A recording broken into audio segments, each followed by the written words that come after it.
Sunday afternoon in Toronto, the Blue Jays are hosting the Boston Red Sox in the fourth game of that series. Toronto now can only get back to where they were before the series, that is 2 games back. They're down 2-1 in the series. In the bottom of the first, Greg Harris strikes out Kelly Gruber, who's hitless in his last 5 games. Harris struck out 2 in the first inning. Roger Clemens, yesterday's winner, is shown here filling the batting glove of Luis Rivera with sunflower seeds. Didn't seem like much of a joke. Rivera just has to dump the seeds out. Now in the top of the second inning, Todd Stottlemyre, who's also pitching well, gets Dwight Evans to ground out 3-1 to end the second inning. There's still no score in the game. In the bottom of the third inning, there was an unusual call as Manny Lee fouled a ball off of his leg, but home plate umpire Jim Evans ruled it was a fair ball and Lee was thrown out. The call stood after an argument from Cito Gaston. And first base umpire Dale Ford continues to have his problems. After a few questionable calls yesterday, he called Wade Boggs out on this ground ball. If you slow this down, you'll see that Boggs was in fact safe. He argued a bit with Ford, but to no avail. In the top of the eighth inning, Boston took a 1-0 lead. Jody Reed looped the single into center field. You see the bullpen there with the rally caps on as Reed hits a single into left center field that scores Tom Brunansky sliding. That made the score 1-0 Red Sox, and that turned out to be the final. Jeff Gray came on to finish things off for Boston. Here we'll see him striking out John Olerud to end the game.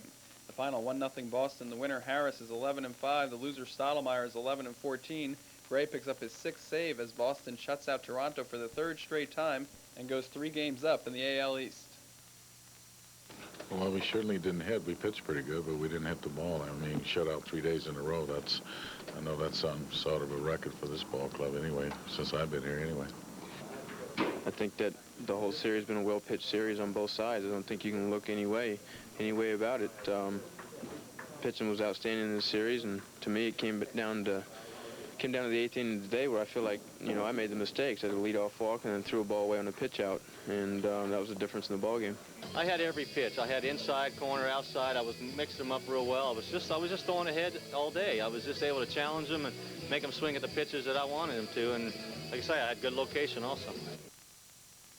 We got a pretty good schedule. It seems like we've lived on the road this year. I don't know. But home or away, you still got to win them. When the other team shows up, they're not going to let you win. You got to do it yourself. I think we're capable of being a better ball club, but they came in and in this 4-game set, they were a better ball club. They won 3 of them, and I think there's a lot of games to play. There's a lot of season left, so we'll have to see what happens. Sunday afternoon at Comiskey Park in Chicago, Tom Paciorek ran in the 5K fun run before the game. The White Sox are hosting the California Angels. In the top of the first inning of this game, Dave Winfield stretches this single into a double. It scores Devon White, and it gives the Angels a 1-0 lead. That gave Winfield 51 RBIs for the season. In the bottom of the second inning, Sammy Sosa will line a single to center field that scores Dan Pasqua and ties the game up at 1. Sosa has 57 RBIs this year. As we move on in this game, we'll see a woman in the stands blowing bubbles. One of these bubbles got completely out of control and turned into this guy here. A scary moment at Comiskey Park. Moving on now to the bottom of the 6th inning, another scary moment as Joe Gray almost hits Sammy Sosa with a pitch, and then the very next pitch does in fact hit him. Sosa was a little bit upset here, but umpires, players, managers, and coaches prevented him from getting to Gray. The score was still tied at 1 after 6 innings of play. Then in the top of the 7th inning, California took a 1-run lead. Lance Parrish hit a solo home run to left field. This is his 20th home run of the season, and it gives him 57 RBIs. So the score was 2-1 California. Then in the 9th, Dante Bichette hit his 14th home run of the year, a 2-run shot with Lance Parrish on board. That made the score 4-1 California, and that turned out to be the final. The winner was Gray. He's 1-1. The loser, Hibbert, is 10-8. Brian Harvey picked up his 18th save. Once again, the final, 4-1 Angels. Baltimore, the Phantom O, and the Orioles take on the Cleveland Indians, trying to get back in contention in the NL East. But in the top of the first, Candy Maldonado gets Cleveland on the board as he singles off of John Mitchell, bringing around Jerry Brown to score. RBI number 71 on the year. Cleveland goes up 1-0. At the top of the second, Cleveland builds a 2-0 lead as Felix Fermin singles off of Mitchell. For RBI number 26, Mitch Webster scores, and this will knock out John Mitchell in the top of the second. 2 outs as he's not a very happy man. But then in the bottom of the fourth, with the Orioles trailing 2-1. Cal Ripken takes Greg Swindell deep to left field for the solo shot. Home run number 17 on the year for Ripken, RBI number 71, and the score's tied 2-2. But in the top of the fifth, the Indians would explode. Here, Candy Maldonado once again teaming up with Jerry Brown. Singles into center field. Brown comes in to score as Cleveland goes up 3-2. Later in the top of the fifth, Brooke Jacoby caps the 4-run rally in the fifth with this 2 RBI single off of Joe Price, scoring Maldonado and Chris James. Cleveland goes up 6-2. For Jacoby, RBIs 57 and 58. Then in the top of the sixth, Carlos Baerga facing Jose Bautista. And he takes Bautista deep for home run number 5 on the year. A 2-run shot with Alex Coles aboard.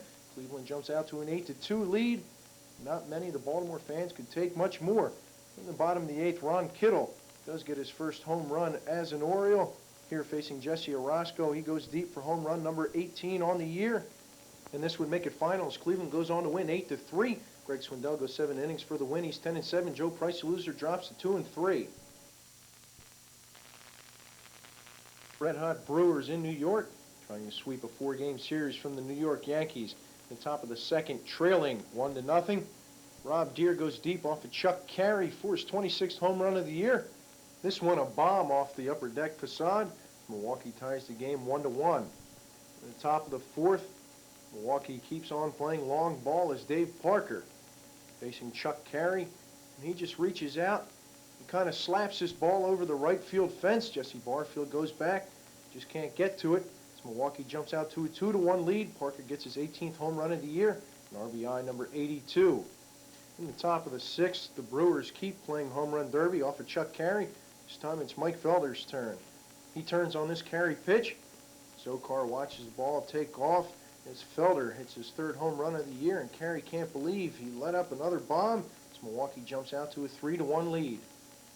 Then in the bottom of the eighth, Dan Plesac in relief. Jesse Barfield unloads home run number 18 with Kevin Moss aboard, and this ties up the game at 3-3.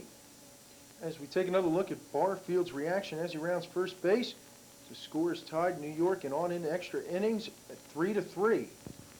Then in the bottom of the 11th, Steve Sachs facing Dan Plesac, 2 outs. Sachs singles into right field. Jesse Barfield comes in to score as the Yanks go on to win 4-3. Lee Gutterman, the winner, he's 9-4. Dan Plesac, the loser, he's 3-6. As the Yanks win in 11 innings, 4-3. Kansas City as the Royals take on the Seattle Mariners. Bo Jackson in his first game back since his shoulder injury in New York, July 17th, picks up where he left off. He takes Randy Johnson deep to center field into the center field fountain. If you recall, in his last game, Jackson had 3 consecutive home runs. This is his first at-bat, and this makes it 4 in a row. Number 20 on the year with Danny Tartabull aboard. Kansas City goes up 2-0. And later in the bottom of the second, Phil Bacoto. He would also tap Randy Johnson for a home run. This one a solo shot. Bacota's 3rd home run on the year. As Kansas City goes up 3-0 in the second inning. Then in the top of the fourth, the Mariners make a run at it. Jay Buhner at the plate, following an Alvin Davis RBI double, and Buhner does the same thing off of Jim Campbell. This brings around Davis to score, and KC's lead's cut to 3-2. Then later in the fourth, Pete O'Brien at the plate. He grounds to Steve Jeltz. Jeffrey Leonard tries to score the tying run, but Jeltz throws him out at home as KC holds on to its 3-2 lead.